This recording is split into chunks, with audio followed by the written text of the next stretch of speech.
Hello, and welcome to this afternoon session. It's a great pleasure to be able to moderate this session, and thanks, Connie, for those kind words of introduction. We have a great lineup of speakers for this afternoon. I'll just go through their names quickly, and then I'll introduce our first speaker. Matt Donovan from United Technologies, Robert Kestler, i.e. or AKA Yogi from FRC East, Wayne Ziegler from the Army Research Lab, Kevin Jurrens from NIST, and Martin McDonnell from the Army TARDEC. So our first speaker is Matt Donovan. As I mentioned, he's from United Technologies. He's been about 2 years on the RARE team member, and he's a member of the ASTM F42 committee, which is helping generate the standards for AM. So he's going to talk to us about the body of knowledge in additive manufacturing. Over to you, Matt. Thanks very much, Bill. Can you guys hear me okay? Yes. We can, Matt. Okay. Have you got the webinar pulled up? Because I've got your screen up, but I'm not seeing my PowerPoint, so I'm not sure if it's on yet or not. Yes, it is. Okay. It is what's that? Your first slide is just being projected now. Okay. I still get the waiting room message for lunch. I don't know if I should just refresh it or what. Refresh your browser. Okay, 2 shakes. There we go. Okay, sorry about that, folks. So as Bill said, I'm Matt Donovan. I'm from United Technologies. I work in our Aerospace Systems division, and I work in the additive technologies. Primarily, my body of knowledge is within metals for the most part. We can go ahead and move into what we've got going on here. So if we go to the next slide, please. So some of you might have heard there's this thing called 3D printing coming around, and I hear it's pretty neat. And I thought I'd just open with a little bit of humor that most of us could probably appreciate. So with that, let's move on to the next one. So what can we do with additive technologies? Some people think we can do everything. Some people think we can not do anything. The answer kind of lies somewhere in between. I'm of the approach that we can pretty much do just about everything. So what I'm going to focus on here today is the areas of directed energy deposition, powder bed fusion, additive repair, since we're primarily focused on DoD applications in this case. So those are the areas I was going to focus on for today. So next slide, please.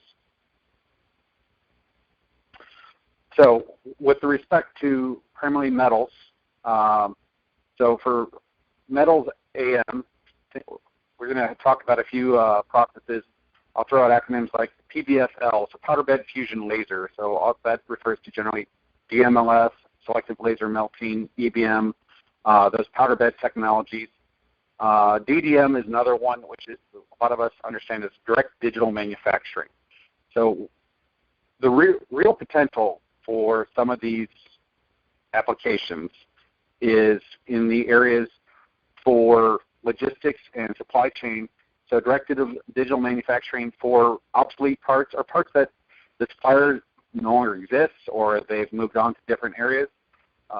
Those people who are working or who are in this session in the morning will probably hear some redundancies in the theme, but for the sake of those who weren't here this morning, a strong need within the DoD and within the logistics chain is supply of parts, either repair of existing parts or providing replacement parts for worn out ones.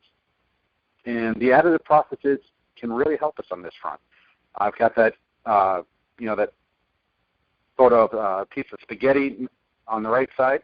And some of you might not really appreciate that, but those who have worked within the military supply chain can appreciate the area of complexity that is involved with procuring parts. Some people who aren't familiar with it might not appreciate the amount of effort that you have to go to for a part that you've been ordering for 40 years. It's not as simple as just picking up a phone and ordering it. Some parts, it's not uncommon for them to be, you order it today and it shows up 2 or 3 years later, especially for something that hasn't been made in a long time or you order small quantities of. A good example would be submarine parts for, especially the ballistic subs, where there's only 1 or 2 of a certain class. You might order a casting for a part that doesn't look that tough, but if they haven't made it in 15, 20 years, it might cost you $100,000 for a part that you really think it should only cost you maybe $100. And this is one of those areas where additive will really be able to help us, is be able to create parts quickly, relatively cheaply, and also we can eliminate parts, create more complex components out of one structure without joints and welds, saving lots of time in both manufacturing and supply chain and procurement, and also inspection, non-destructive evaluation, those areas. It also enables part replication. So if you just cannot, if the supplier's not around anymore, we talked a lot this morning about the reverse engineering or remanufacture of parts for people who aren't around anymore. And the bottom graphic really shows kind of what the ideal state would be is a digital manufacturing database of part programs that you just pull up the program, what you need, slide it through your printer, and a few hours, maybe a few days later, your widget appears as opposed to years and years later. Next slide, please. So with respect to new parts,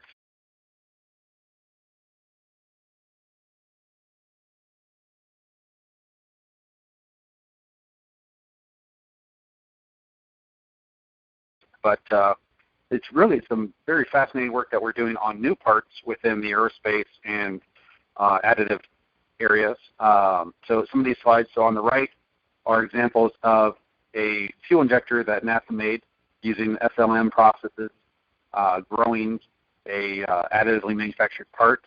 The upper left is a part for the Joint Strike Fighter that I think we've got a little bit of overlap on the slide. I apologize to my colleagues at Lockheed. That's for using the EBA process at Lockheed.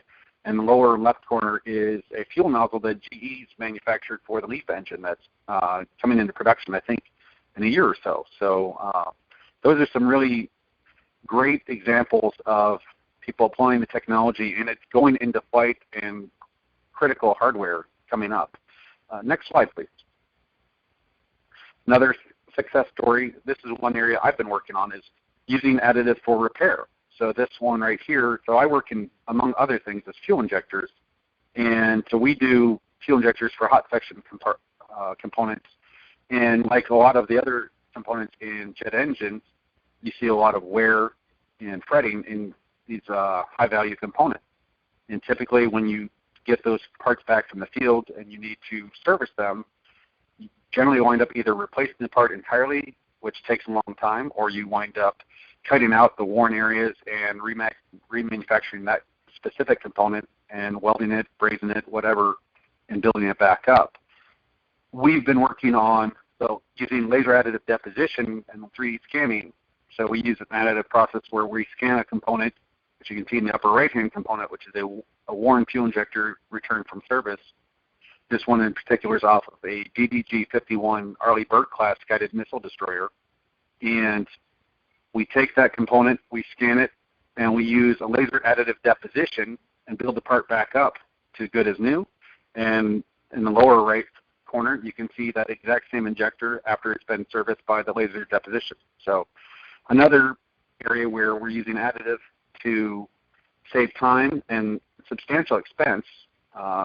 So typical repair for like one of these components, it's about 4 or 5 weeks to remanufacture components, replacement parts, weld them up, braze them, perform all your thermal cycles and non-destructive testing, versus the laser additive repair can build it back up to good as new in about an hour. So another application where additive is very, very useful and saves time and money and operational time. Next slide, please. So with all these nifty examples of additive, if it's such a magic bullet, why aren't we doing more of it? And as a number of speakers mentioned this morning, the key word is qualification. We have to be able to prove that the material is good, especially for critical applications. That is everything. Next slide, please. So what are our barriers to implementing these processes? Well, for one, every additive technology is different. They might have a lot of similar families, and on the ASTM committee, we've identified, I believe, 7 key additive families, such as powder bed fusion is a production family, but within our powder bed fusion, you have differences like electron beam melting versus direct metal laser sintering or laser QCing, and all of those are different and have their unique characteristics. There are no design allowables for these processes. There's no AMS that I can reference for DMLS Inconel 718. As I said, each AM process is unique, and even within a process, there's a lot of variable with machines. As people who run fleets of machines will be able to back me up on, machine A and machine B, even though they might both be EOS M270s, they have their own characteristics as well. And material properties are varying quite a bit, not just the machine and the process, but how you orient the parts within the build layout. Common terminology we talk about as anisotropic versus isotropic properties. So within an EOS machine, so it's a powder bed process, if you build a part and you orient it laying flat on the build plate versus if you build it so that its long side is pointing straight up, so we refer to that as in the XY plane versus the Z, you have different properties. And the material allowables are different for those build orientations. And the variables pile up as you get into the process with scan speed, deposition rates, powder size, powder morphology, and on and on and on. There are literally hundreds of variables. So with regards to that, how do we take advantage of these technologies? How do we get there from here? Next slide, please. So with respect to that, as I mentioned, we don't have a design allowables database. And some might ask, well, why do you need one? Or a lot of us recognize, especially in aerospace, you have to have material allowables. You need to know what you're working with.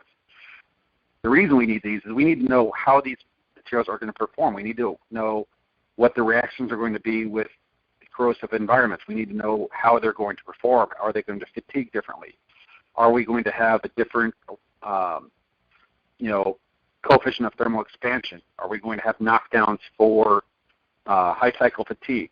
All these things are key things that are necessary for a design engineer to be able to do his job and determine if these are the right materials for an application.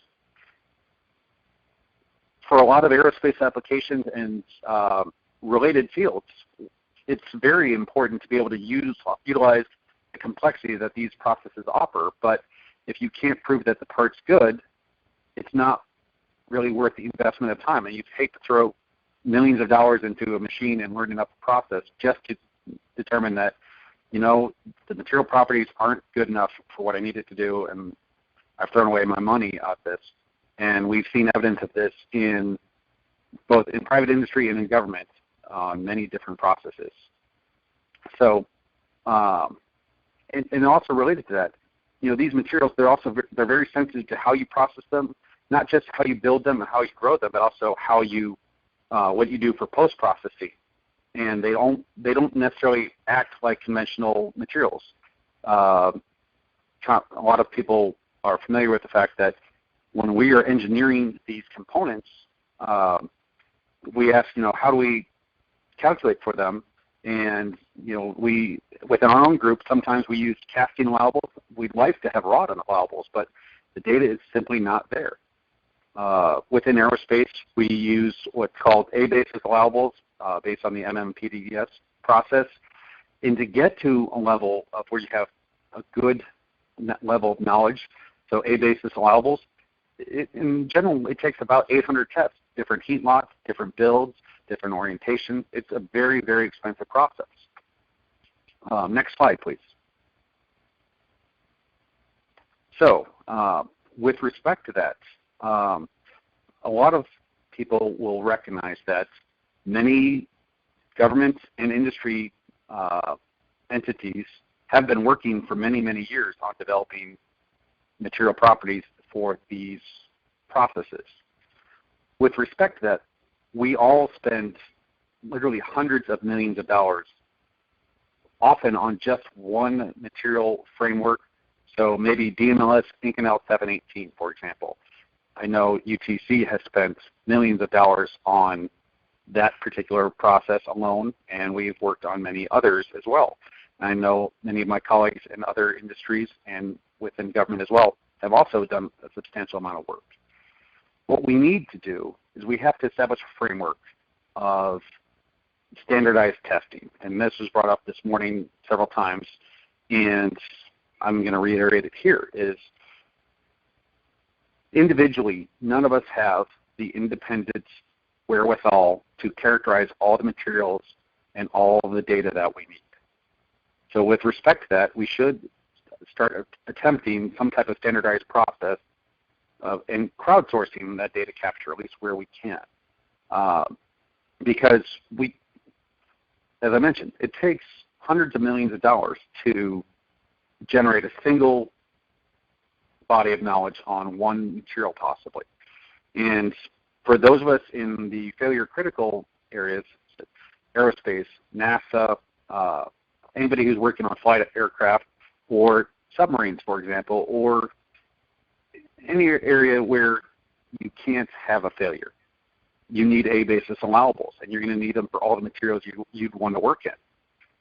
With that being said, we need to establish a framework for how we're going to get there. Next slide, please. So what I'm going to talk to in the next few is an example of some work that a number of us within the industry have been working on. So I've mentioned Inconels a few times. A number of us within the industry, so for example, I work at UTC Aerospace. We've been working with Rolls-Royce, GE Aviation, as well as Carpenter Powder Products, Directed Manufacturing, and our colleagues at NIST and the folks at Edison Wall Institute on a collaborative industry material properties characterization example case of we're working on DMLS Inconel 625. We've been working on developing a usable database that we can all agree on, that we can all agree on the test regimen, and we've been working on it for the last couple of years, actually. It'll been 2 years this coming spring, actually. We started in, I've got September 2012, which is when we finalized the contract, but we actually started this discussion, I want to say back in February of 2012. So we've been working on this for just under 2 years now. Next slide, please. So DMLS is a powder bed fusion laser process. So this is a powder bed fusion laser Inconel 625 case study. What we've been doing is a peer-reviewed methodology of establishing what properties we want, what test methods we would use to get there, and common standards across multiple build platforms, multiple heats, with the intent of developing material properties and developing production capability of this material. So Inconel 625. Next slide, please. So what we've been doing, Inconel 625 in both argon and nitrogen atmosphere, a number of builds across numerous machines. Half the builds are being done at NIST, and half are being done at Directed Manufacturing in Austin, Texas. We've been varying heat treat powder bed lots. On the previous slide, you could see the build orientations and coupons that we were growing, and we're doing the varying also the build orientations as well. So we're doing both X, Y, and Z builds and doing testing along both lines. And we're actually very happy with the level of work that we've done on this to date. We should be having finished results in about, I think, 2 months. We should be starting having the final results. And it's a great framework for having commonly accepted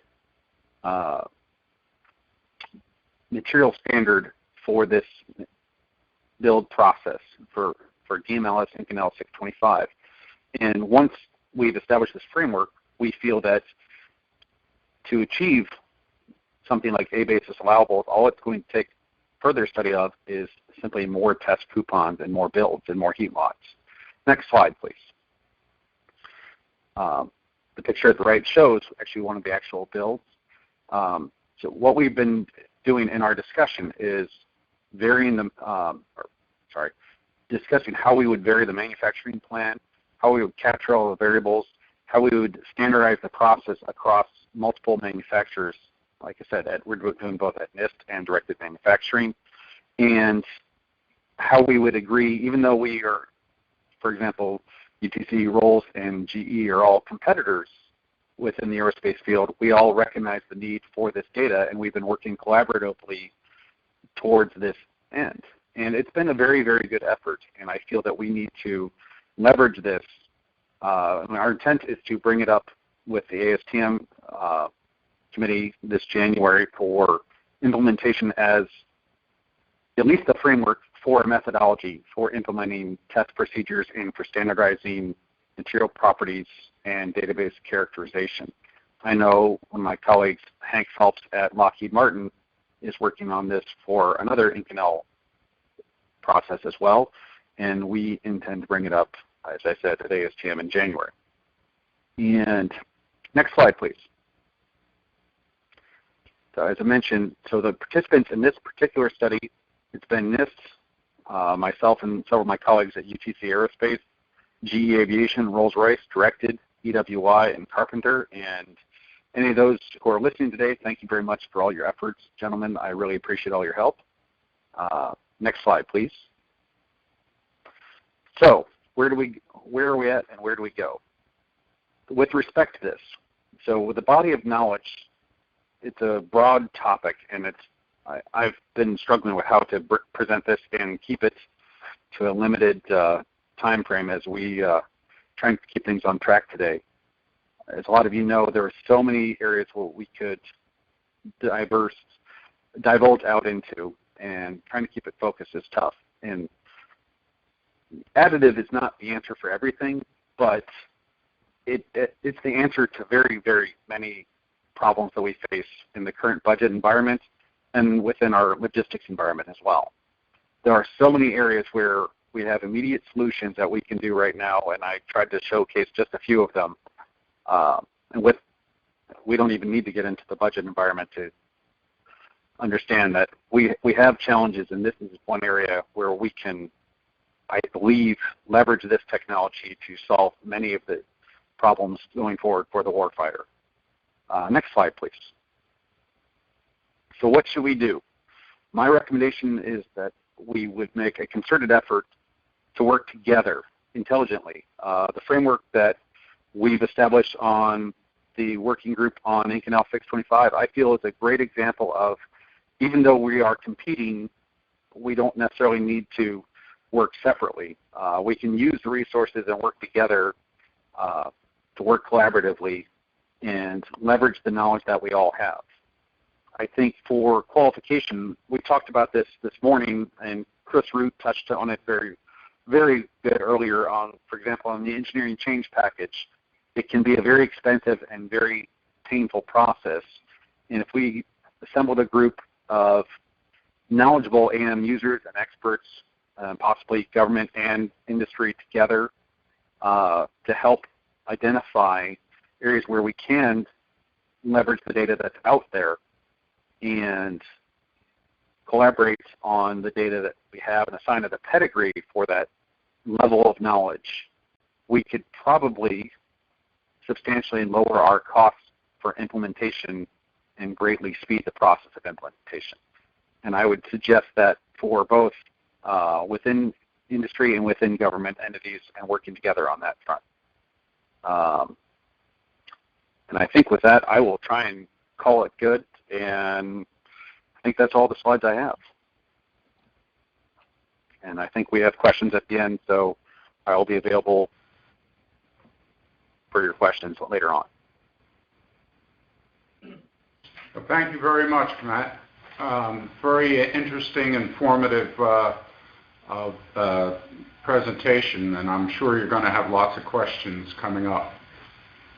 Our next speaker is Robert Kestler, a.k.a. Yogi. I've known Yogi for, it's forever. And he's one of our lead S&T members from FRC East. He represents that activity at our Chief Technology Office and is a strong advocate for additive manufacturing. He's a 5-year member of the RARE team, and with that, I'll turn it over to Mr. Kestler.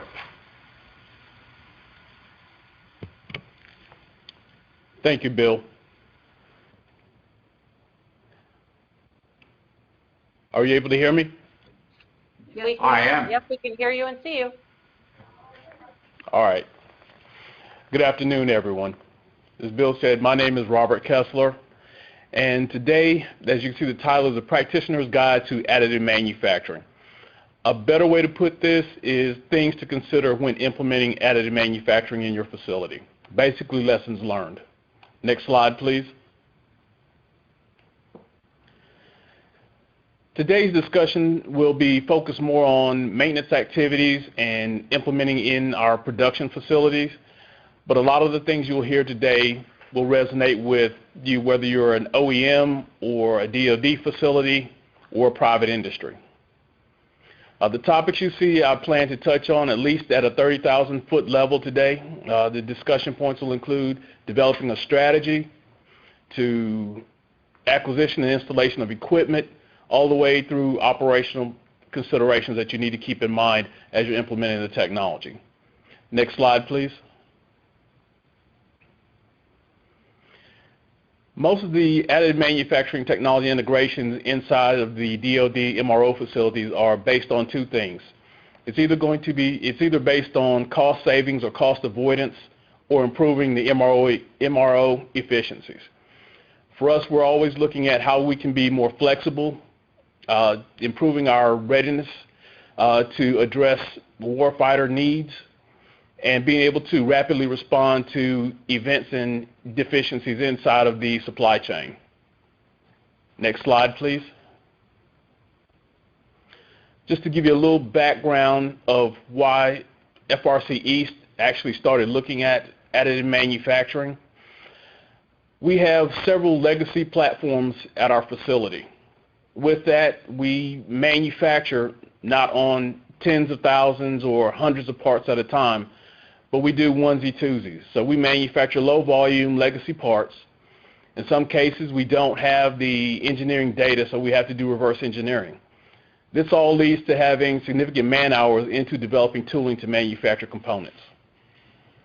And as things are progressing and our aircraft and our platform weapon systems are staying out there longer, these requirements are increasing. Next slide, please.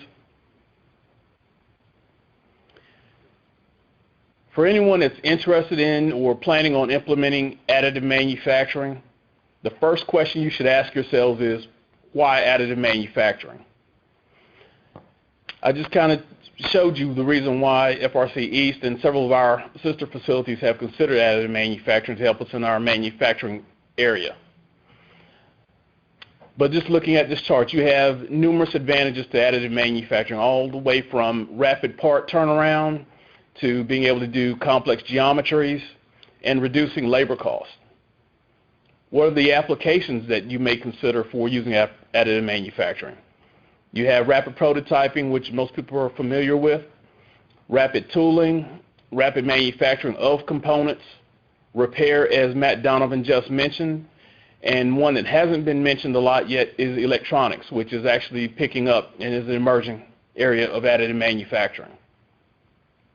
But the first question you should ask yourself is, why additive manufacturing? Right now, additive manufacturing is the buzzword in the community, but the question is, are you going after additive manufacturing for a specific reason or just because it sounds nice? There are several groups that are considering it, and they're not sure where they're planning to use the technology, and that's a bad way to try to implement a technology. So definitely always ask yourself, why do you want to pick either additive manufacturing or a specific technology in that area? Next slide, please. The first thing I highly recommend is develop a strategy. As I mentioned before, ask yourself, why additive manufacturing? Understand all the benefits of why you want to use additive manufacturing, or how it can either improve your facility or be able to produce a product for you. Research all the potential options. There are tremendous amount of technical magazines that are out there, e-magazines, that provide almost daily information on additive manufacturing technologies and their applications. Identify target applications. As you've heard today, there are numerous applications you can look at. The main thing is focusing on what is important to your organization. And I can't stress this next bullet enough: network and ask questions. Our being part of the rare parts team was critical to us coming up to speed and being able to implement additive manufacturing at our facility. You have the rare parts team. You have a group that EWI has, the Additive Manufacturing Consortium. You have NAMI. You should look into working with all resources that are available to you, including contacting OEMs, contacting the OEMs of the additive manufacturing equipment to find out if you can talk to some of their customers to see how they're implementing the technologies. The more you learn, the better armed you are for implementing the technologies. Next, funding considerations. I'll get into that a little bit more, but that's another thing that needs to be part of your strategy. And definitely you need to look at how you plan to socialize the idea or ideas of how you plan to use additive manufacturing. Next slide. Communication is a key part, especially in the development stage of implementing the technologies. You want to socialize the information you have on additive manufacturing with everyone in your organization, all the way from senior management all the way down to the artisans that may be using the equipment. You need to be able to explain all the benefits and issues and be able to give the so what to the people that you're talking to. What's the impact to their job or to their performance by going to additive manufacturing? That'll be a key to getting everybody involved up front. Even after you socialize the idea, you definitely want to keep everyone involved as you're going through the discussion and acquisition phases. And to keep in mind, change management is crucial.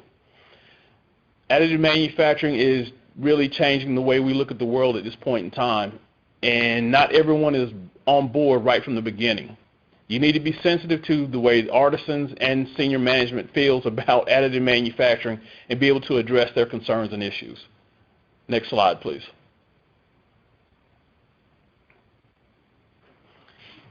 Now that you've been able to socialize the idea of we want to implement additive manufacturing in our facility. Now the next step is looking at acquisition and installation of the equipment. Development of a comprehensive budget is definitely going to help you out. I'm speaking from experience. We wish we had this knowledge earlier on when we first started implementing the technology.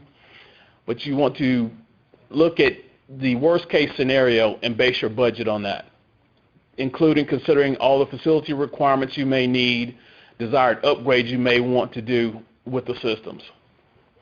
I highly recommend talking to other facilities that have the same or similar equipment to learn about some of the issues that they ran into.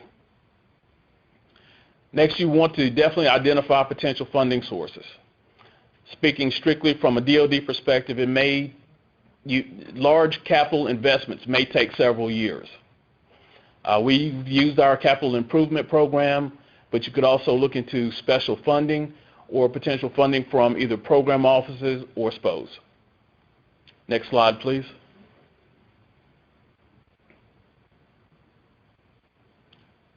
Next slide, please. I'm sorry, go back one. Some of the additional costs you want to keep in mind as you're developing your budget is the actual design of the work cell itself. any environmental or safety impacts that may be part of implementing the technology. And don't forget about the ancillary equipment that may be required for the technology.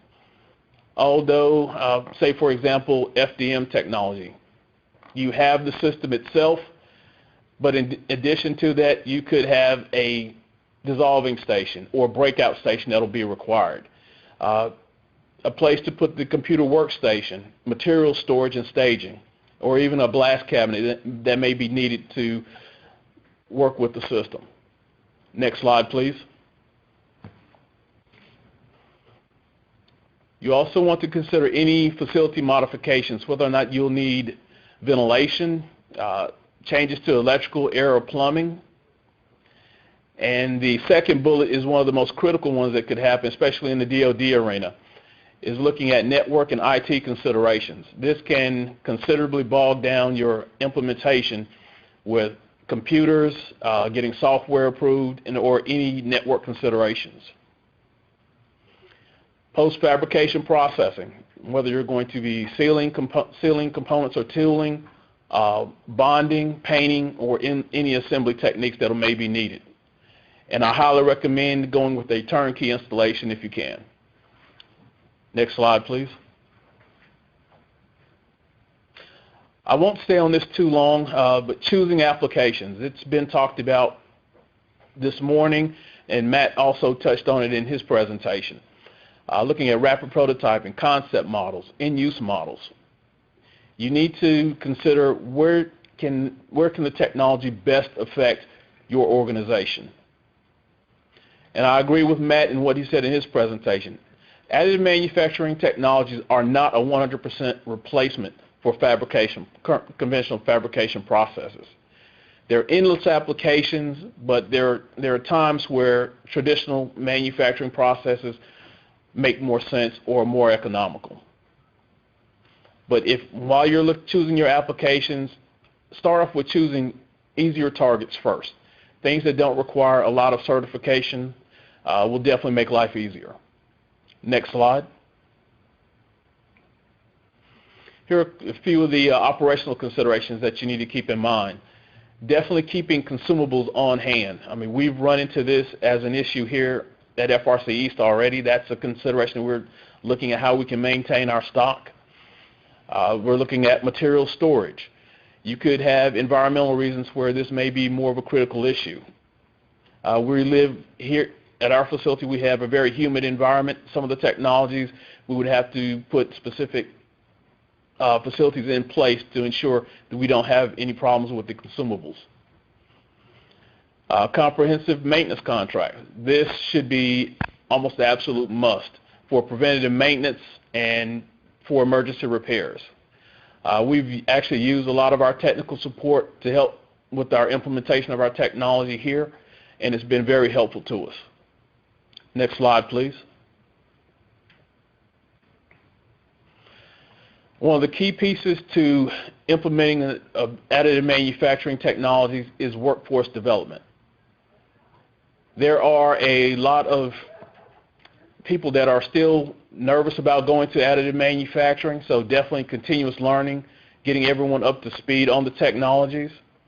For us, looking at our lofting and our pattern making area, we are definitely moving our guys more into a 3D model-based environment at this point in time. A lot of our components that are starting to come in for manufacture are coming in as 3D solid models only. We're not receiving 2D drawings that much anymore.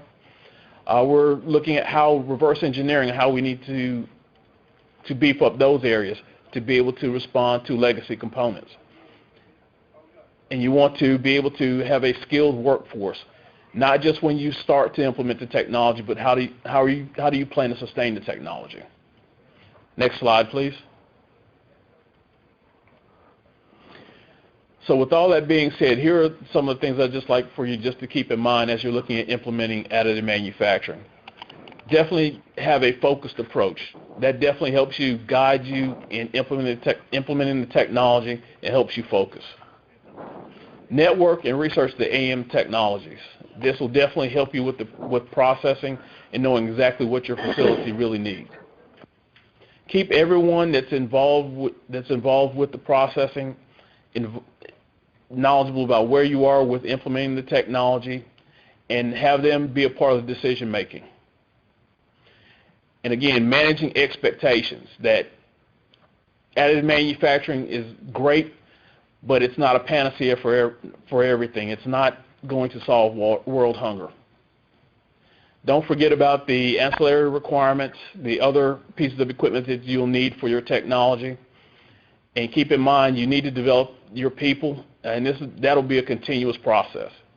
And don't forget about the IT requirements, because that is the second biggest killer to technologies, or some of those requirements and getting them implemented. And with that, I'll turn it over to Dr. Frazier. Thank you. A very interesting and very pragmatic approach to our challenging issues ahead of us. And I think it gives us a lot of food for thought in going beyond the technology. At this time, I'd like to introduce our next speaker, Wayne Ziegler from the Army Research Lab. And he's going to talk to us about additive manufacturing and data infrastructure. His background is he's the project lead for the MSAT project, which is material selection and analysis tool that comes out of has a NASA pedigree. He's interested in providing a comprehensive solution to materials and processes and information for the Army and DoD. Good afternoon, everyone. I can see I sort of have to rejigger what I was going to speak about, because from listening to previous presentations, I can tell that this is a group that already understands the value of properties and process data management, and having an infrastructure to do that. Many of these presentations, I end up feel like I'm just doing a sales pitch to say why do we need to even do this, but clearly in additive, you guys understand that the value of having a system. I try to avoid using the word database, because database is so limiting, and because what we need is really much more significant than just a data repository. I can say from working in this area that, going back to the comment that Matt made about there's so many variables, as we've been starting to work in additive and the data collection, we see that we have a pretty good history of collecting property data, but when it comes to collecting all the variables related to an additive manufacturing process, there's a really big learning curve that's going to happen here. And my expertise is not in additive manufacturing, so we're relying on other people to give us that expertise. But as has been made, the point's been made, the key to implementing a new technology, whether that's a new material or a new process, is quality verifiable data. And to get that data in a timely manner, there really is going to be a necessary change in culture. The crowdsourcing that Matt again mentioned, that's not the traditional model of data generation. Generating data is costly, so you hold your data closely because it's a competitive edge. But to get the data necessary to get these new systems implemented in a timely manner, it's going to require cooperative efforts like that was being done with the EBAM. And to create this whole infrastructure, which not only includes the IT part, which is the computers and the servers and all that stuff, but the workflows that go with that to support the collection, the analysis, the maintenance, and the deployment of the data. Historically we found data by asking the old guy, or going to a book, or maybe, if you're really advanced, you're looking on the computer, but how do you qualify that data? How do you make sure that data is good data? And it's not just the data, it's the data about the data that's critical. So, thank you. So why do we need a materials information system? And you guys have covered most of these in previous presentations. It enables us to work smarter and faster. It helps us collect the data at the time of generation as opposed to waiting. And then those of you who have worked in a research environment, oftentimes we get to go to write the report, and then we're looking for notebooks to pull out process parameters and whatnot from tests we ran a year ago, and that's not a very efficient or effective way to do it. A materials information system, both process and property, provides for improved data consistency and quality, which is necessary to accelerate implementation. Thank you. So basically what we're looking at, we're working closely with other organizations that have been doing this for a while, because there are some challenges related to, there's not a unified directive for how to do this, and that's becoming, many people are working to clarify that. NIST is working hard in the area under the MGI to sort of coordinate different people doing things, try to set some standards for how we're going to collect data, not just for additive manufacturing, but across the whole materials engineering area. To change, there's a lot of work that has to be done to change the culture, not just the sharing culture, but the data collection culture. I deal with it, personally within the research lab, where we have engineers who don't want to put their data anywhere but their own laptop until they've published it, because they're concerned about, their intellectual property rights and things like that. And so if it takes them 2 or 3 years to publish the data, then they don't want to put their data in what they consider a public repository until they've published it, and that really slows the process down. So when we started working on this at ARL, we realized that to start from scratch was a non-starter. It was just going to be too costly. So we went, and next slide please, and we worked with NASA because they have a long experience with, next slide, working with their system, which is called MAPTIS, Materials and Process Technical Information System. And basically what we've done is we've worked with them to carve out an area within their system that's an Army system, and we hope that we're setting a model that this might be able to be used across DoD to set up similar systems, or to collaborate with us to make this a more viable and a more valuable system. The basic elements, that are necessary for this, you have to have a system for capturing the data, analyzing the data, deploying the data, and then maintaining it over long periods of time, so that when the researcher comes back in several years, or 5 years, or 10 years, or another researcher comes along, that they can find that data, that it's searchable. So that's really the strategy, just to make sure that we have the system in place that will stick around.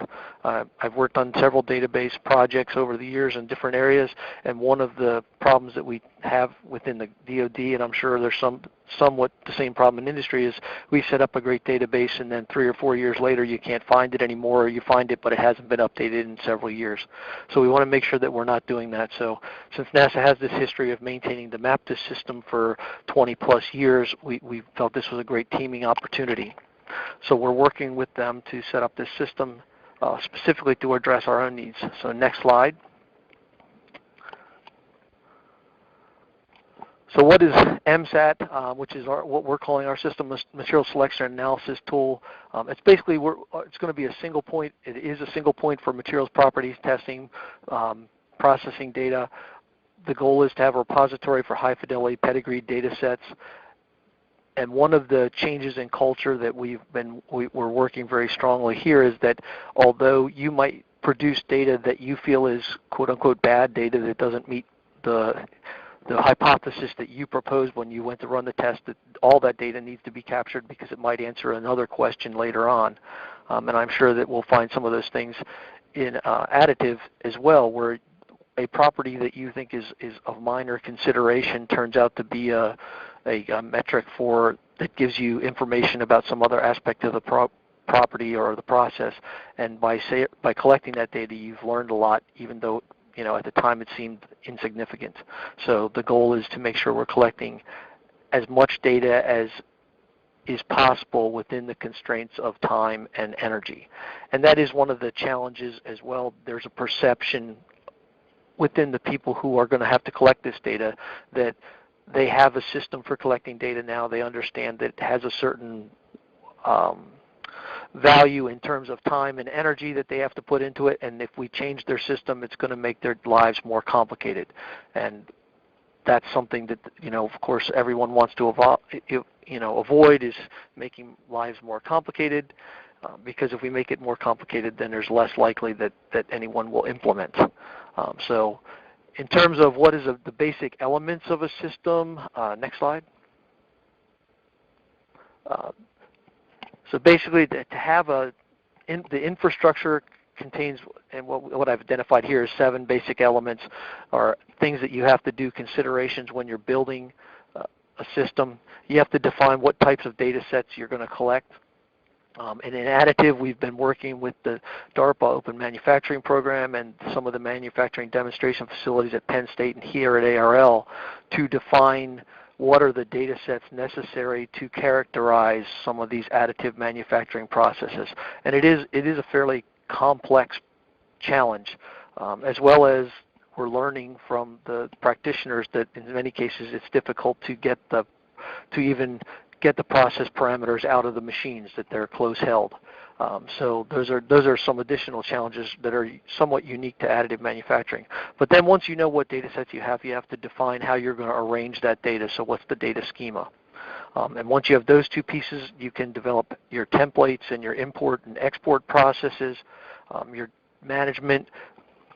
And when you manage this data, there's aspects of verifying and validating data, but there's also the aspects of access control, because different parties are you're going to want a lot of different parties engaged, and some of those parties are going to have data that they don't want to share generally. They might be willing to share it with a limited subset of the whole group. And how are you going to control those? And that can become a fairly complex process that needs to be well defined and thought out before you start shoving data in, because if that happens and someone's data is compromised, then the system will fall apart. If we're going to encourage people to share data, we have to respect the parameters that they're going to put on their sharing. Next slide. So just sort of in summary, what are the considerations when setting up the information management system? Before we started, we defined what we wanted to do, what are the main functions of the system, and that's a key element of it. Another element of that is the interoperability, which, who will use the system and how will the data flow from your data system or my data system into other various systems that are out there. There's no expectation that there's going to be one data infrastructure solution. There's going to be multiple data infrastructure solutions. Then the key is going to be to make sure that those systems are interoperable, so that even if I don't plan on sharing data right now, if in a year or two that data is not as critical to me and I'm willing to share it, is the architecture already in place to share that data? If it's not, it's very difficult to go backwards in a data infrastructure system and change the structure after the data has already been entered. So by thinking of how the data is going to flow and who's going to enter data and how they're going to enter it and when are they going to enter it, that's going to be a critical element of any data management system. And then that last bullet is sort of a big challenge for the whole thing in terms of setting up an information management system is not inexpensive, and then the maintenance of that, which is why many of these databases over the history have fallen apart, is it takes money, ongoing funding to continue to maintain the system. So who's responsible for the data system? Who owns it? Who owns the various components? So who owns what data sets? Who owns the servers? And who's responsible for paying to make sure those things are maintained? Those are all considerations when looking at how are we going to set up.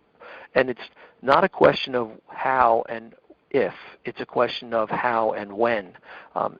This train has left the station. Having a data management system is going to be necessary, and either, from ARL's perspective, our perspective was either we can get involved now and help to define how the solutions are going to look, or we can wait a few years and have a solution thrust upon us. And we felt more comfortable with working at the front end and trying to help define the solutions instead of waiting to see what someone else came up that then we would be forced to adapt to. Last slide.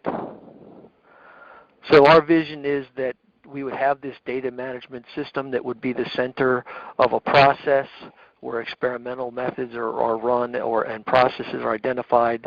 They're then captured at the time of generation or as close as possible, and they are stored in a manner that they can be shared and evaluated by different groups that have different goals, and that it would be mineable so that you could find the data. So it's important that not just that we save the data that we store somewhere, but that it's in a format that can be searched and compared, and we can find those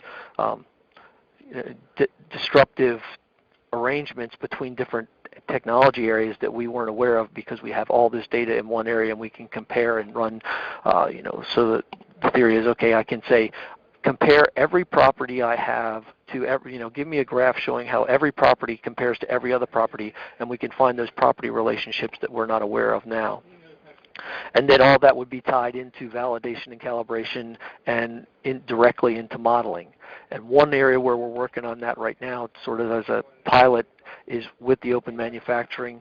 We've been working with the SIMP3D up at Penn State, and we've already identified that we have an additive manufacturing database within our system. And so far we have DMLS and EBAN import templates and data schema defined.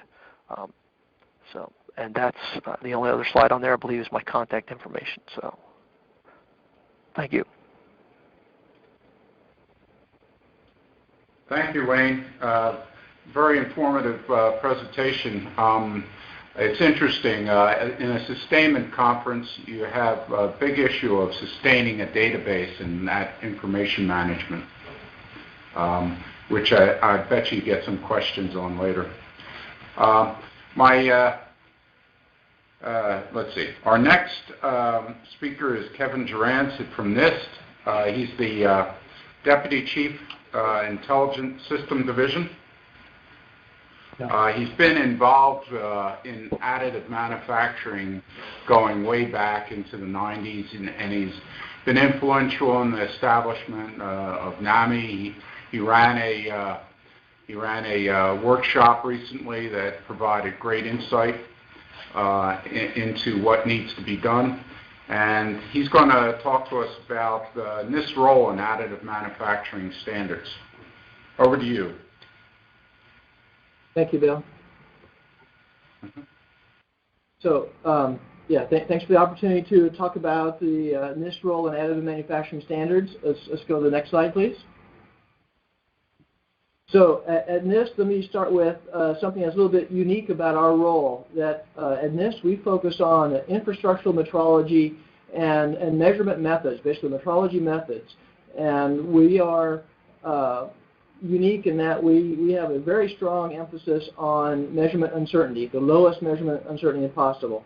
The third bullet is that within standards, we have a very long-term commitment, expertise, and neutrality that makes it essential for our participation and basically makes our contributions in standards that much more valuable and useful. So I guess the bottom line here for our role is measurements and standards, and let me leave you with that. Next slide, please. So with that measurements and standards emphasis, some key outputs that can come from this are measurement methods, test methods, documentary standards, things of that sort. Those top three bullets are really the most important for this community within the additive manufacturing community, as well as the last bullet, tech transfer. So our measurement science research, we do publish, we present at workshops and conferences, and we have many collaborations that I won't get into much today, but all of our activities are done in collaborations with somebody, and many of you are on the event with us today. Next slide, please. So these have been covered by others, and I think most of what I have on the slide has been touched on.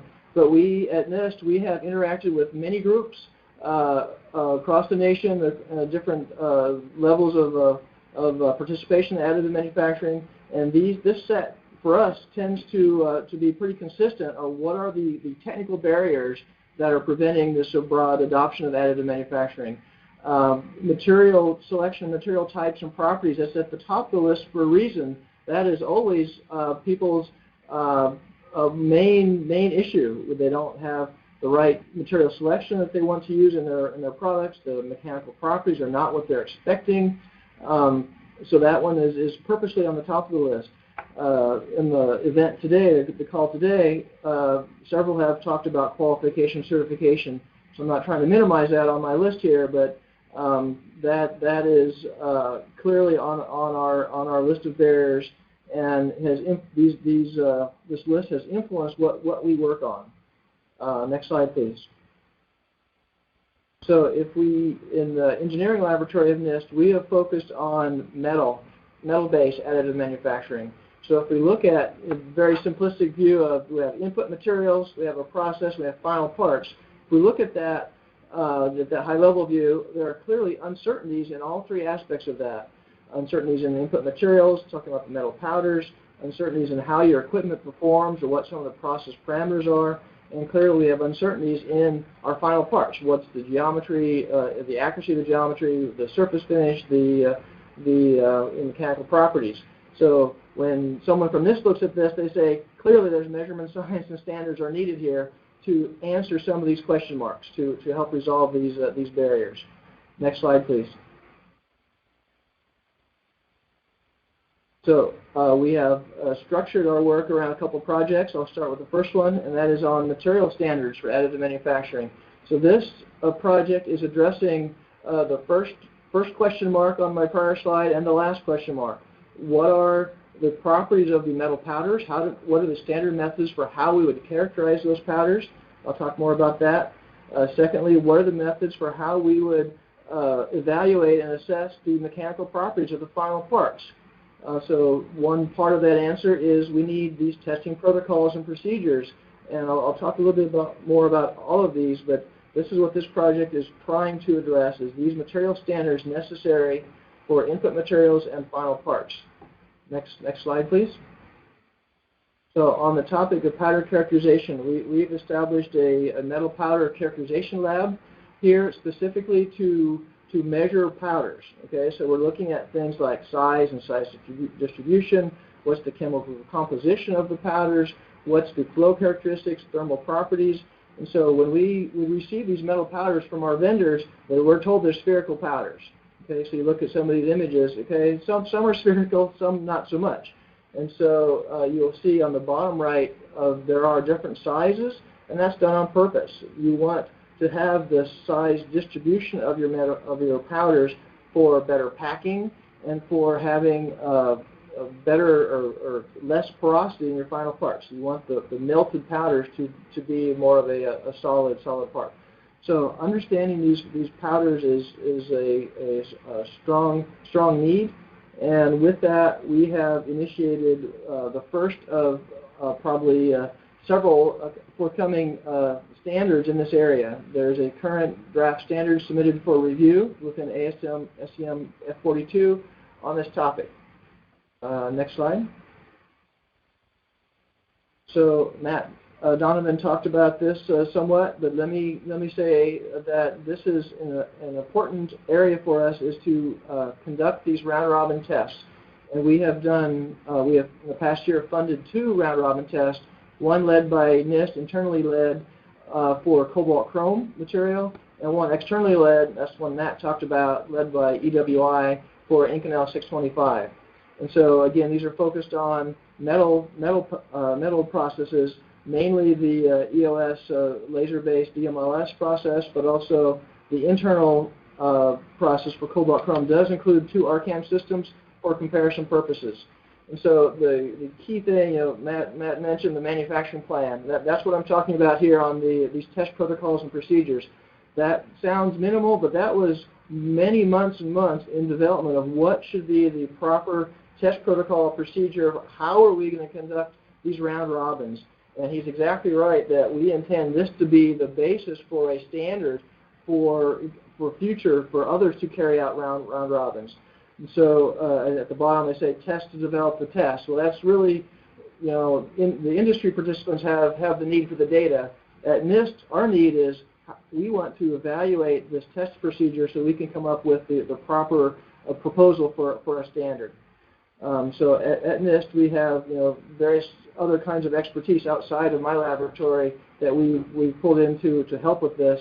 We have experts in statistical engineering who can help do analysis of small lots. Okay, what's the proper statistics for doing small lot analysis?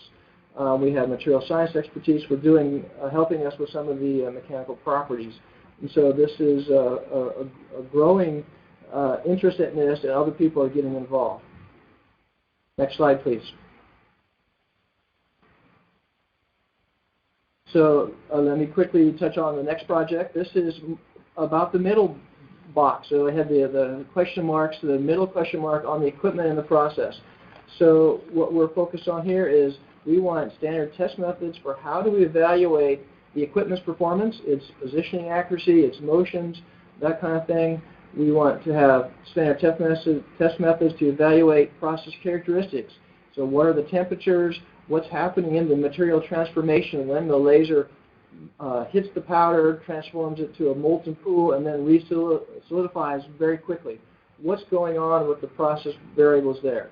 The size of the melt pool, the temporal changes that are happening in the material structure. So we want to have standard test methods that can be generically developed and generically used by other additive manufacturing processes. One key part of this is physics-based modeling of the processes. And this is something I'll touch on the next slide, where we're working with others to help do the modeling. And lastly, the in situ measurements of parts. That is clearly a goal, that we can have some kind of in situ validation of the part that we want to make is actually being made. Next slide, please. So these real-time measurements, we have at NIST much expertise in doing these kinds of measurements for other manufacturing processes, such as machining or grinding, that kind of thing. We want to use that expertise to apply these methods within additive. High-speed thermal measurements using IR cameras, high-speed vision systems that are tied in parallel, basically, with the thermal measurements, so we can see what's going on at the same time we're taking these IR measurements. We've developed an in situ porosity sensor that uses ultrasonic wave propagation to determine when a porosity is changing. It doesn't give you a value for porosity, but it will alert during the process when porosity is changing. So if something is going to have some pores or something of that in your part.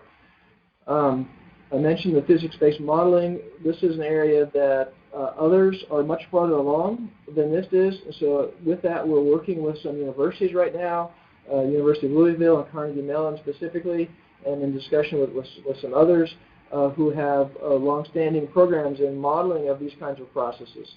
We're working with them to extend their modeling to accommodate the direct metal laser sintering process. And we're using the same materials with these models that we're using for our round-robin testing, the Inconel 625 and cobalt chrome, so that basically we can use measurements to improve the models. The modeling will then give more feedback to determine where more measurements are needed. So it's a circular path there, and right now we're kind of have some preliminary results, and that's be forthcoming in the next year. Next slide, please. One aspect of this project that's been quite successful, and many people know about this, is a standard test artifact effort that we've proposed. We reviewed more than 40 test artifacts, including the NASA test part that Connie and Ken mentioned this morning. And if you look at these test artifacts, they kind of fall in two different camps. You want to highlight one type of process capability, or you want to use to measure your accuracy and kind of optimize it for a given process.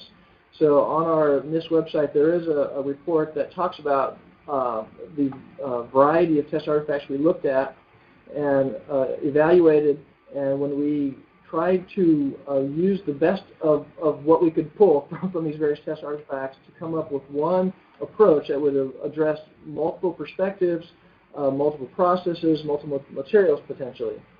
Next slide, please. This is a picture of that artifact. Several of you on the call have built it for us and with us. Appreciate that. This website gives the design of the test artifact. It gives information about how to build it, how to inspect it, and basically the use of this test artifact. So this has been proposed within ASTM F42 also. There's a task group working to come to consensus on this.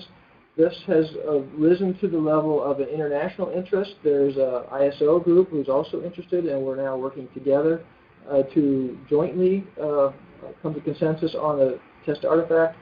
So each of these features on this part are there for a specific purpose. They test specific aspects of either the equipment performance or the process performance, as far as alignments, concentricity, positioning, minimum feature sizes, the lateral features on the side for making features that are unsupported, things of that nature.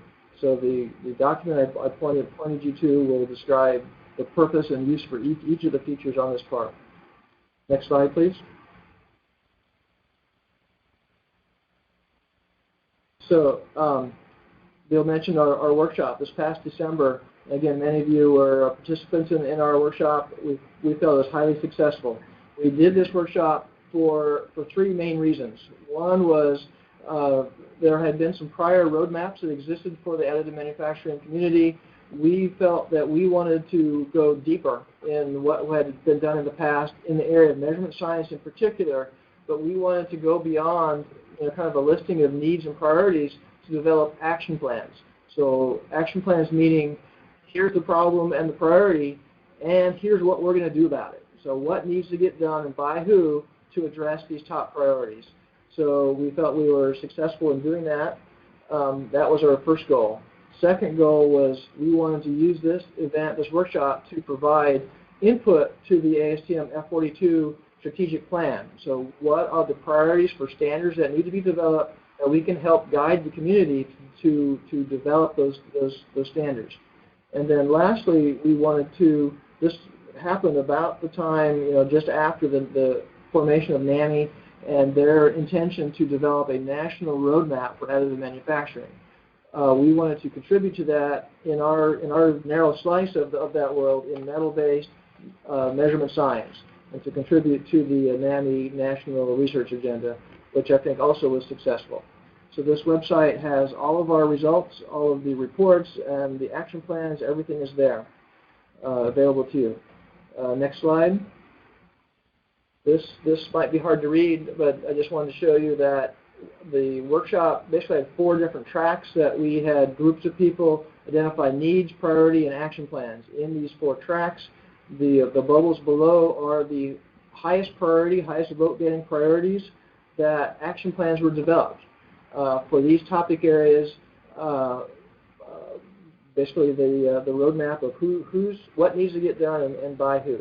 So I think a lot of the topics that we've touched on in this call are also represented here and are clearly on our radar. Next slide. So I want to kind of wrap up by talking a little bit more about the F42 committee and the NIST role and contributions there. So this group was fairly recently established in 2009, so it hasn't been that long. But in that time, there's been much good result. There are subcommittees in these areas as shown: test methods, materials processes, design. One comment I want to emphasize is ASTM is not a U.S. standards body. Okay, it's ASTM International.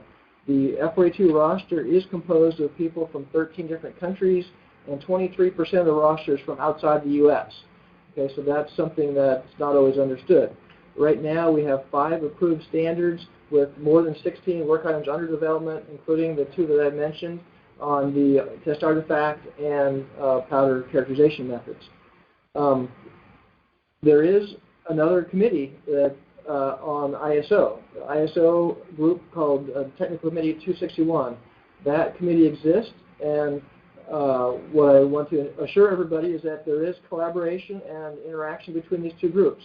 So we have a first ever formal agreement between ISO and ASTM that these standards will be developed together and that they will be co-branded. In the end, they will have an ISO designation and an ASTM designation.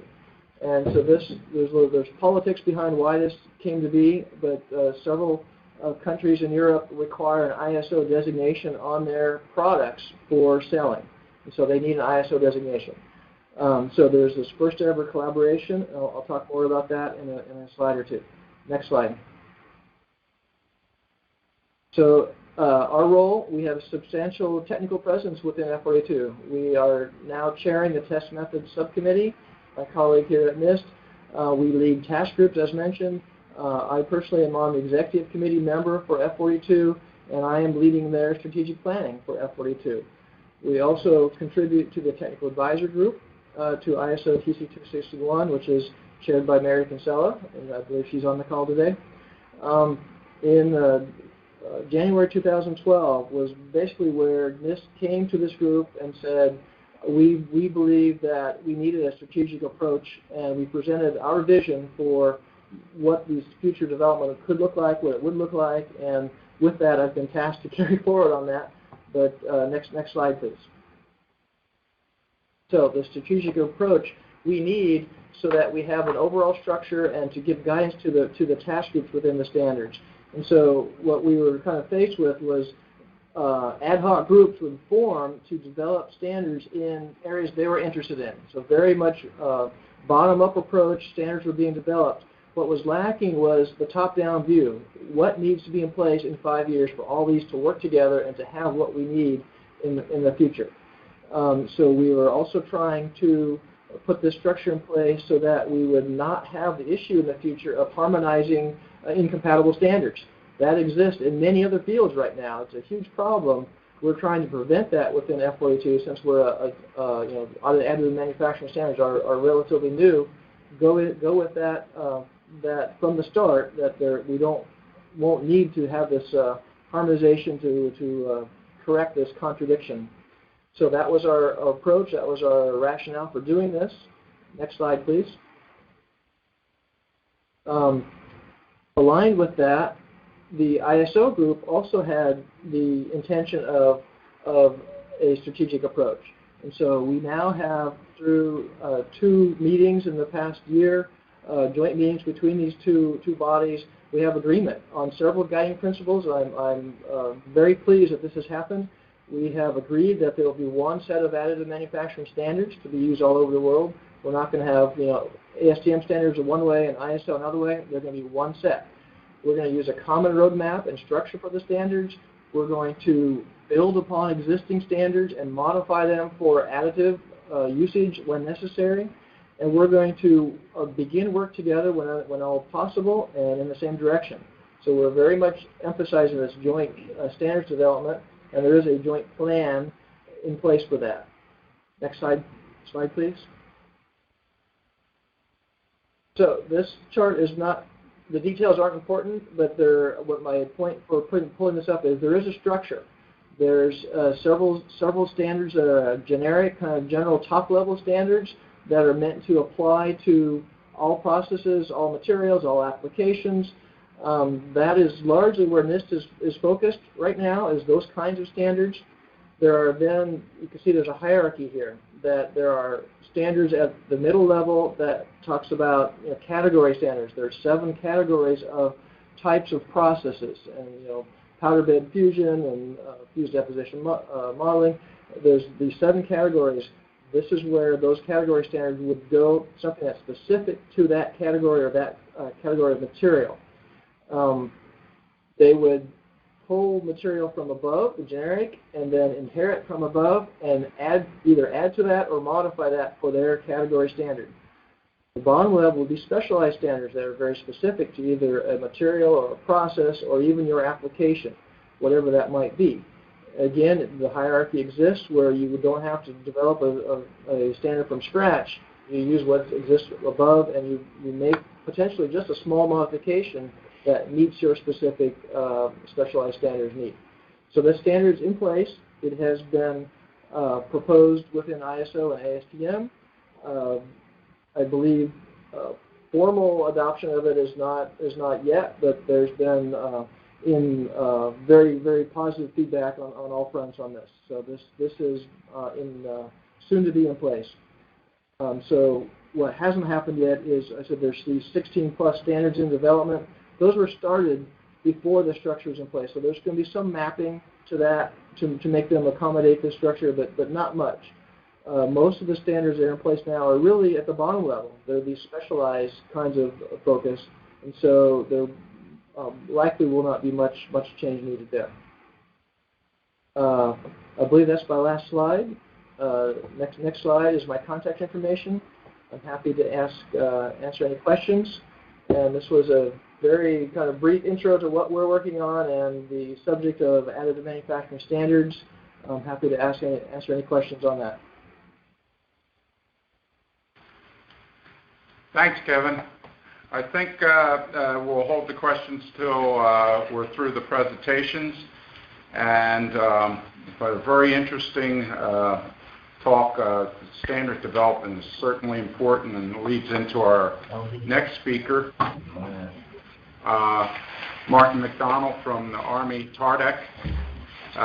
He's a mechanical/welding engineer, and he's been instrumental in developing CRADAs, developing MIL standards, and he's the contracting officer for the several additive manufacturing manufacturing. Anyone know it? So over to you, Martin. Okay. Good afternoon. I don't see myself on screen, so I don't know if I'm on screen or not, or if you can hear me. Yep, we can see you and hear you. Okay. All right. So I guess today I'm just going to talk about the MIL standard generation that we wrote, and we're going to, if you just want to hit the next slide.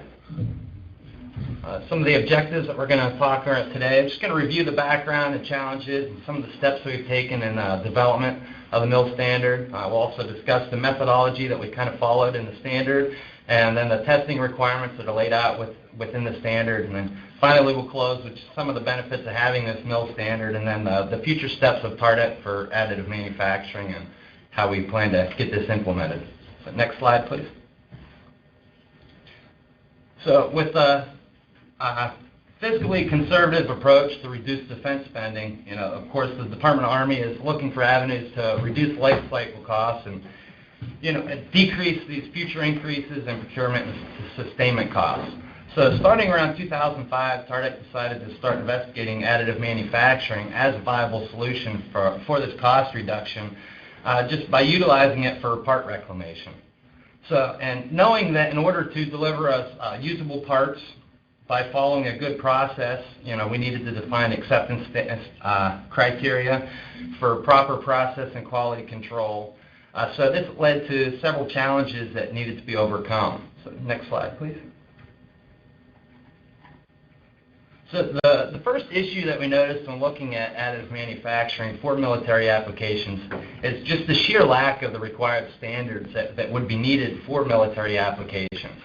So then when looking at the industrial trend, we found that most nonprofit and research organizations at that time had their main focus primarily on building parts from seed. So this led TARDEC into the realization that possibly a MIL standard might be the most viable solution to overcome these particular challenges. So, and with having a MIL standard, it would give the Department of Defense the ability to utilize additive manufacturing before an industry standard could be published.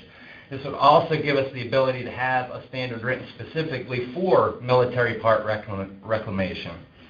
So after the decision was made that a MIL standard was the most viable solution, this began to lead to some more specific challenges, with many of them stemming from the criticality of the part. Part criticality, it seemed to play the biggest factor for reclamation and finding ways to overcome such challenges, such as like the dimensional accuracy, defining the qualification and certification processes, the proper way to define any unknown defects that might be hidden within the reclaimed part, etc. This is what led to the funding of many of the steps taken for additive manufacturing by TARDEC. Next slide, please. So TARDEC has taken many steps in different forms to continue the research and validation of additive manufacturing for military part reclamation by reaching out to all different entities within the additive manufacturing community. So the primary focus for us was on laser deposition, and this was in the form of SBIR programs, all levels 1, 2, and 3, various ManTech efforts that we have done, and also congressional funding that we've acquired.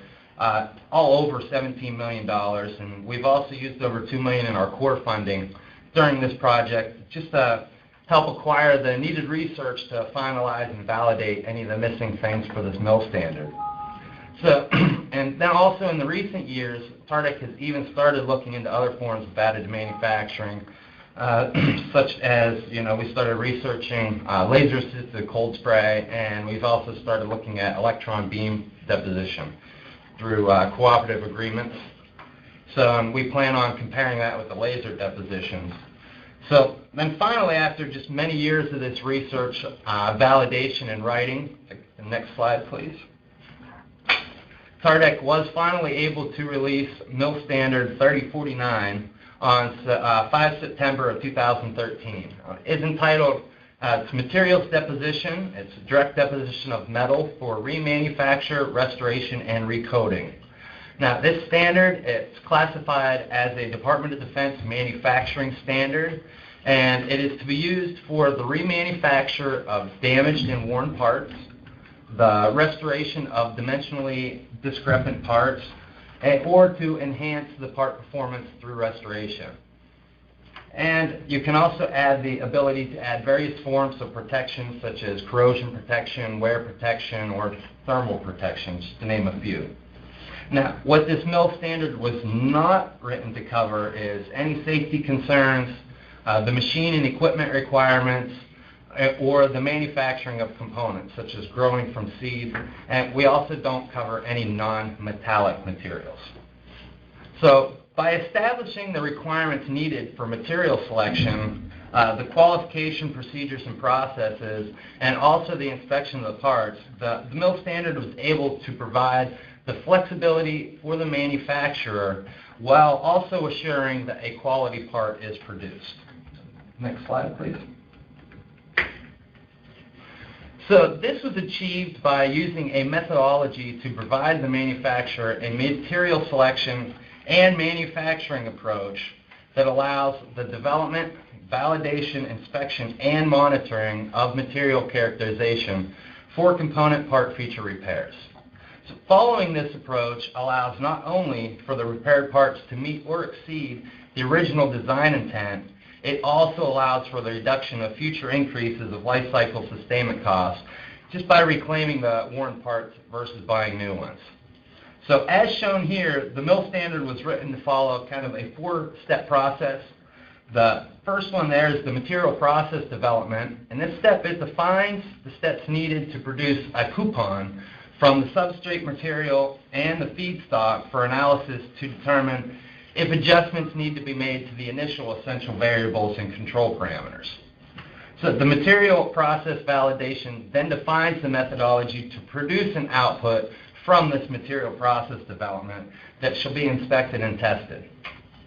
The second step is the part repair process development, which outlines the process to create a procedure qualification record, or a PQR, based on the characterization of the material properties of the repaired part location using various inspection methods.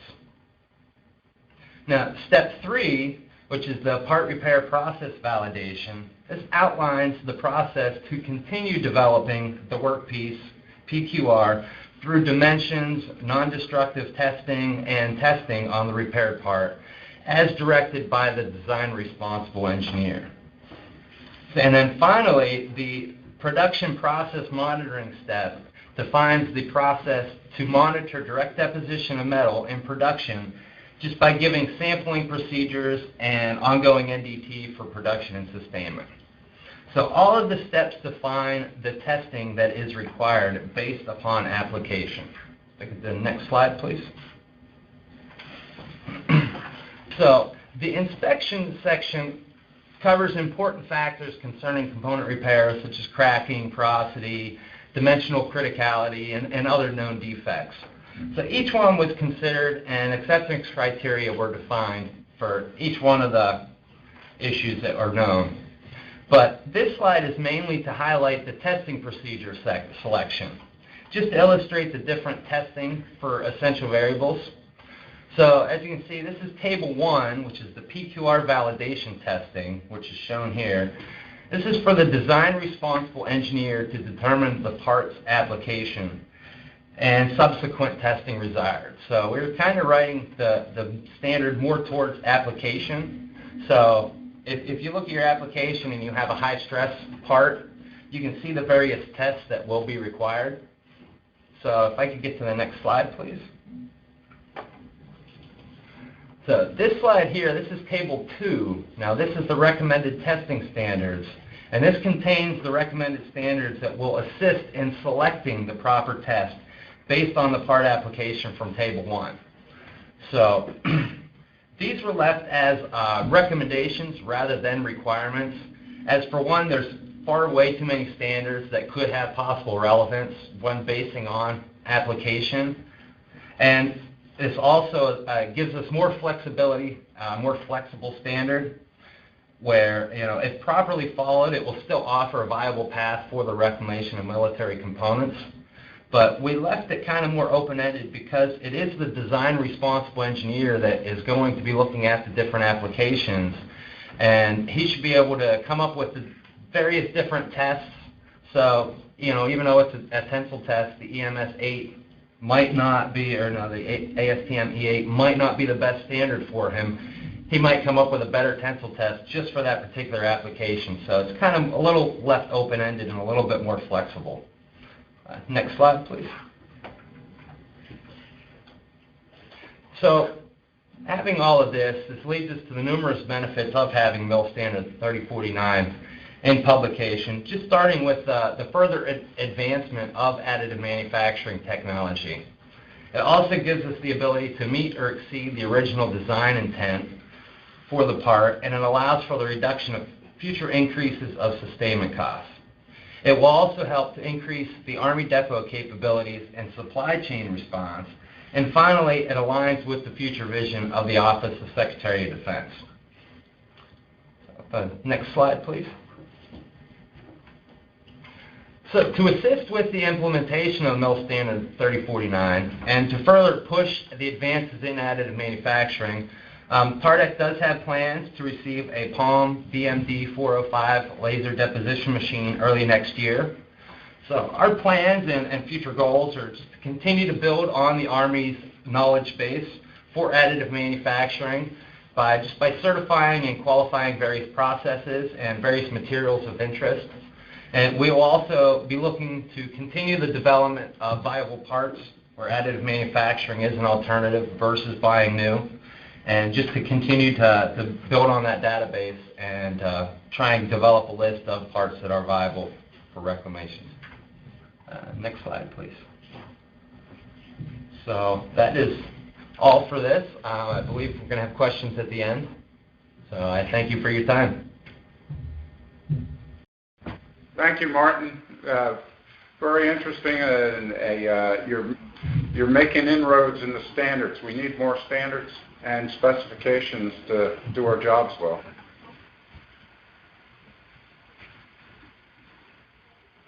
Connie, I guess I have a few slides, so if we could put them up.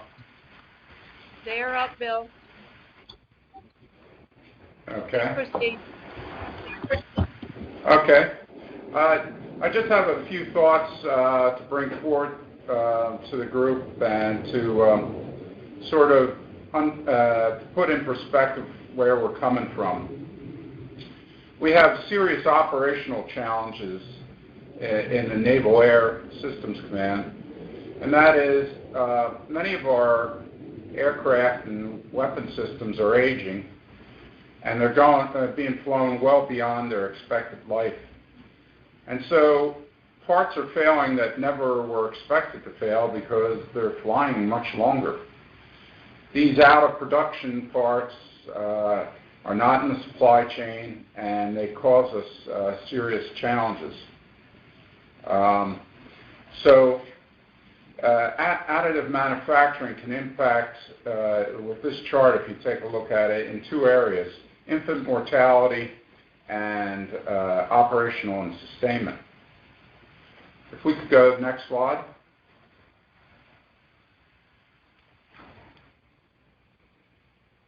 The basic vision is parts on demand, where and when you need them.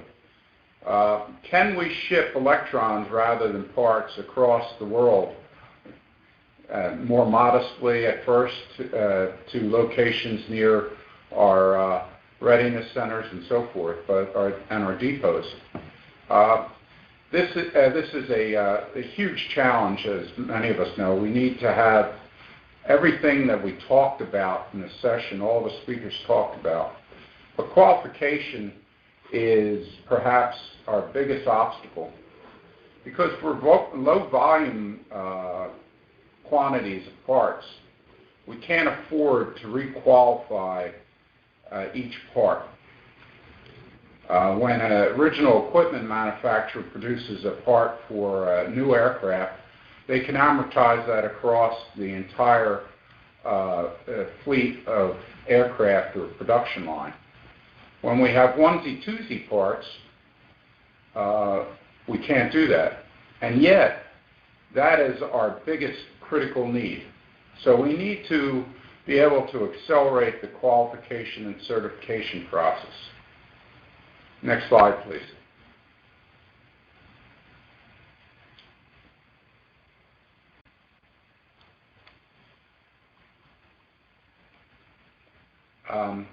The impact on operational availability, if you take a look at this slide, we mapped out the impact, and current forging, for instance, of titanium forging, if it was out of production, could take us 8 to 28 months to get that back into production. With additive manufacturing going through the cycle in an idealized world, underline that, idealized world, we could have it ready in 2 to 7 weeks. Again, the big challenge there is the qualification and certification. As a sub-tier to that, we need to have the processes well under control. We need to understand all the nuances associated with that. We touched upon them today in various speakers. But the process, additive manufacturing, is unlike any other process that we have. In our typical qualification process, we freeze the materials process technology. We don't change anything. We maintain control over that. For each part that you produce with additive manufacturing, unless it's being massively produced, it will vary. The heat flow, the build paths, if you send it to one vendor or another vendor, how can you ensure the build path's the same, the orientations are the same? These are all challenges for us. Next slide, please. I'd like to just touch upon a crowdsourcing event that we had recently. It was called AMMOGLI, Additive Manufacturing.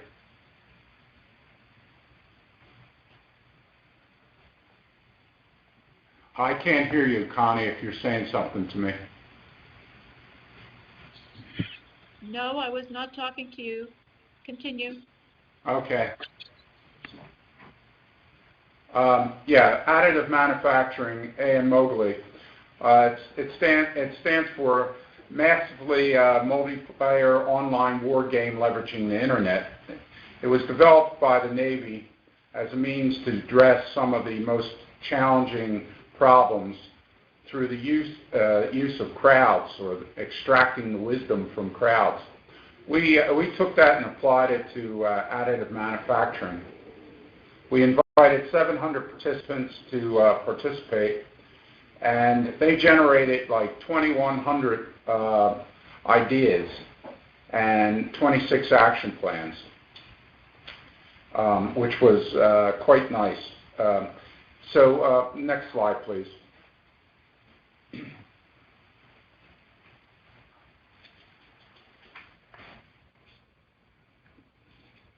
As we grouped them into theme areas, and one, I think we all recognize we could use a strategic approach. Within the Navy, we need a strategic plan for implementing additive manufacturing. And that I would extend that well beyond the Navy. I think in terms of the DOD, in terms of the government, in terms of this nation as a whole, we should put our collective minds together and come up with means of working together to reduce cost and time. And that theme came through quite loud and clear from the Mobley. We also found that it validated our concerns with qualification, and we needed a means of qualifying additive manufacturing rapidly. I think those two things, of building a partnership and a collaboration, of working together, and a capability of storing the data and focusing on qualification were major outcomes from the Mobley. So the next slide, please. I think we all believe, at least I do, that additive manufacturing is rapidly emerging, and it's a disruptive technology. And it's going to impact the entire life cycle of any weapon system that we produce in DoD. We didn't, in this forum, discuss innovations in terms of design, lightweighting structures, etc., that the OEMs would perhaps focus on, but it will impact there. It will impact our logistics supply chain. If we can produce parts on demand closer to where they're needed, our whole shipping and storage for deploying concepts have to be rethought. So it's definitely disruptive. We need, as I said, a rapid, low-cost approach to qualification. I'd like to just say that lots of times we think of process in terms of qualification. I'm thinking we need new technologies. One of the projects we have is DDM Act, which is Direct Digital Manufacturing Accelerated Certification Technology. But can we, in this database that we're envisioning, combine geometry with normalized process variables, with microstructure and properties in such a way that when we go to build a new part or component, we don't have to reinvent the wheel. We can assemble that knowledge and have a degree of confidence in the piece that we're building using a set of processing variables. The third bullet, I absolutely think that collaboration across DoD is essential. It's essential for a lot of reasons. Agility, alacrity, reduce cost. We need to be able to share data, share those standards and specs, and the workload. The question for us, and this forum may help elucidate this, is how do we go about doing this? I think that there have been a lot of good ideas brought forth. I think we need to continue to think it through and press very hard to bring this community together in a meaningful, substantive fashion that will also be sustainable. And with that, I'll conclude.